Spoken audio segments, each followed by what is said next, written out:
Good morning, dear students. Today we will do our second chapter. We have finished our chapter first, but before starting the chapter number second, first we revise some points from chapter one. So there are some important points from chapter one. Let's revise it. Uh, Dear students, you have seen the map made by Al Idrisi in 1154 and a map made by French cartographer in 1720. So there was a big difference. Sri Lanka on the top by Al Idrisi map and in 1720 its actual position. So next point is there are many differences between new and old terminologies. Dear students, we have taken the example of Hindustan. In ancient time, Hindustan word used for our part of India and Pakistan, then some part Afghanistan, Bangladesh, Sri Lanka. This word used for all the area. So next point is foreigner word. We have studied about foreigner word. In ancient time, people use this word for a person who did not belong to their community. For village people, a city dweller is foreigner. Next, we have also discussed historian and their shores, and from where they get knowledge. Then get knowledge from coins, inscriptions, architecture, textual records for information, manuscripts also. We have also, dear students, we have also discussed about the chapter. Uh, like we will study Chols in chapter second, Tughlaqs in chapter 3, and Mughals in chapter 4. So we will study continuously.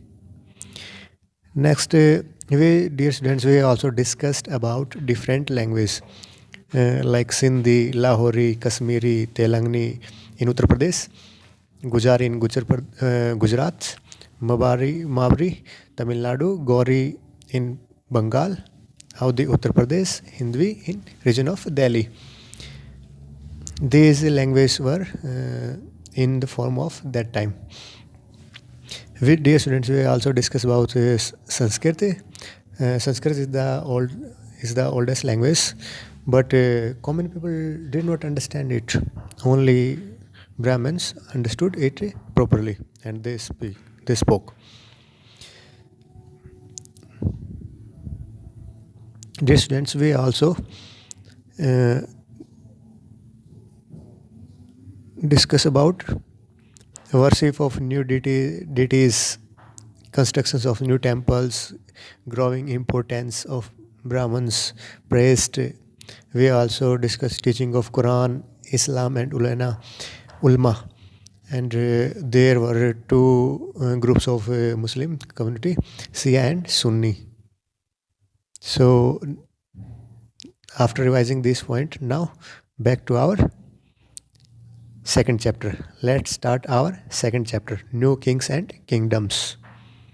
And today we will do only part 1 because it's a long chapter and we will use only part 1. So let's start. Dear students, watch this map carefully. You have seen many dynasty here.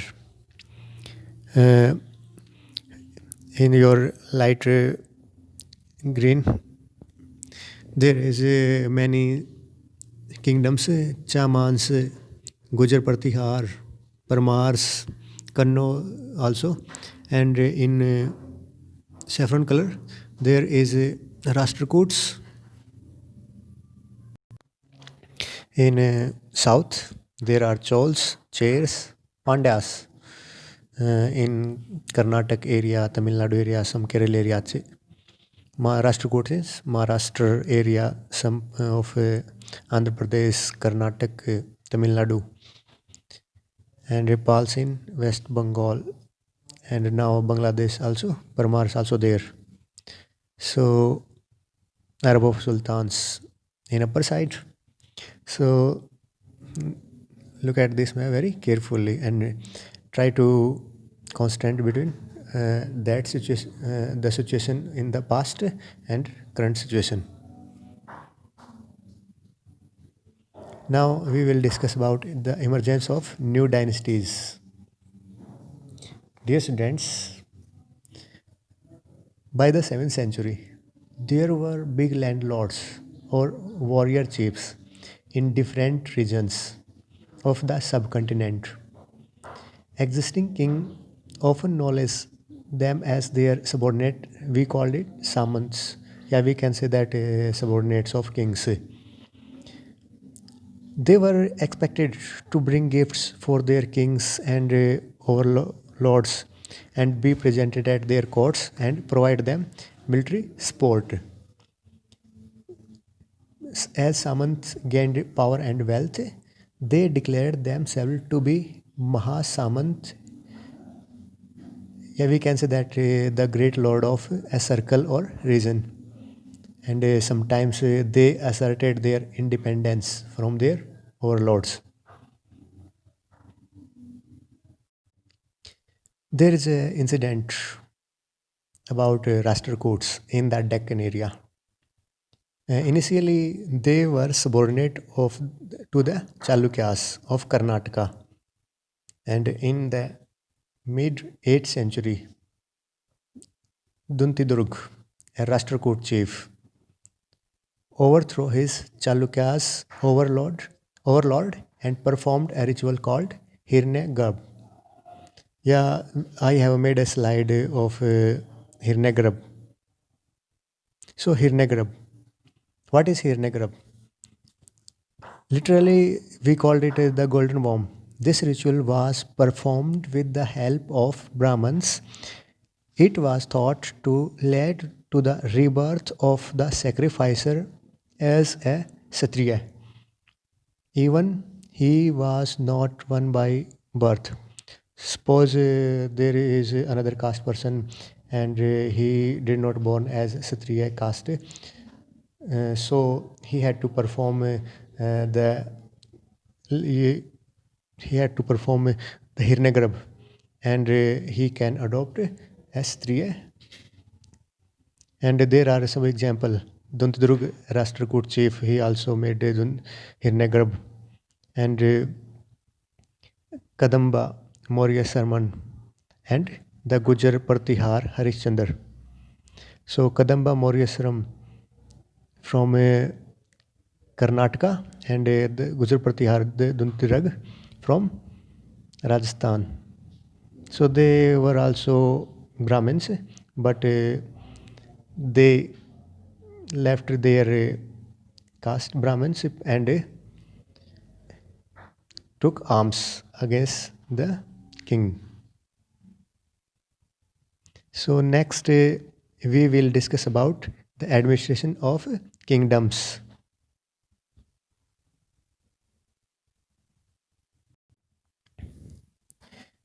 Many of these new kings adopted high sounding titles such as Mahadiraj.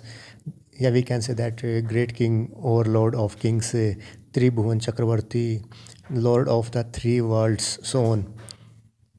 However, in spite of such claims, they often shared power with their samants as well as with associates of peasant traders and Brahmins.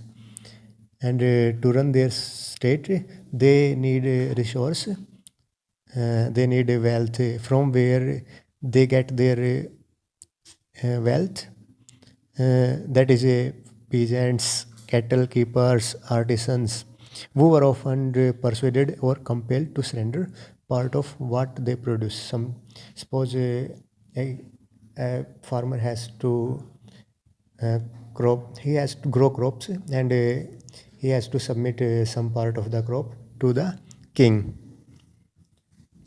When the king got a resource and he were used to finance king's establishment, and where he used this finance, he used this finance to make for use for construction of temples, forts. They were also used to fight wars, which were in the turn expected to lead to acquisition of wealth in the form of plunder, access to land, as well as trade routes. So, the functionaries for collecting revenue were generally recruited from influential families or positions were often hereditary. This was true about the army as well. In many cases, close relative of the king held this position. There are many taxes in Chol. Yeah, we can say Tamil Nadu kingdom. There are more than 400 terms of different kind of taxes. But the most frequent taxes is vati, taken not in cash but in the form of forced labor. We called it vati. And there is another most frequent tax is kadamai. या फिर we can say that it's a land revenue. So now we will discuss about percentage and land grants. So what is percentage? Percentage contains detail that may not be literally true, but they tell us how rulers wanted to depict themselves as valiant, victorious warriors. For example, they were composed by learned Brahmins who occasionally helped in the administration. And you can see a persist written by a Brahmin in a favor of a king. And we can simple person could not cannot read this. Only historians can read this. So persist is written in the favor of kings. Their in their for their appraisals. And for this, king reward Brahmins with land, grant of land, and they were recorded on copper plates, which were given to those who received the land. You can see that you can see copper plates are there, and there are some words written on this, which means that they got some recorded form.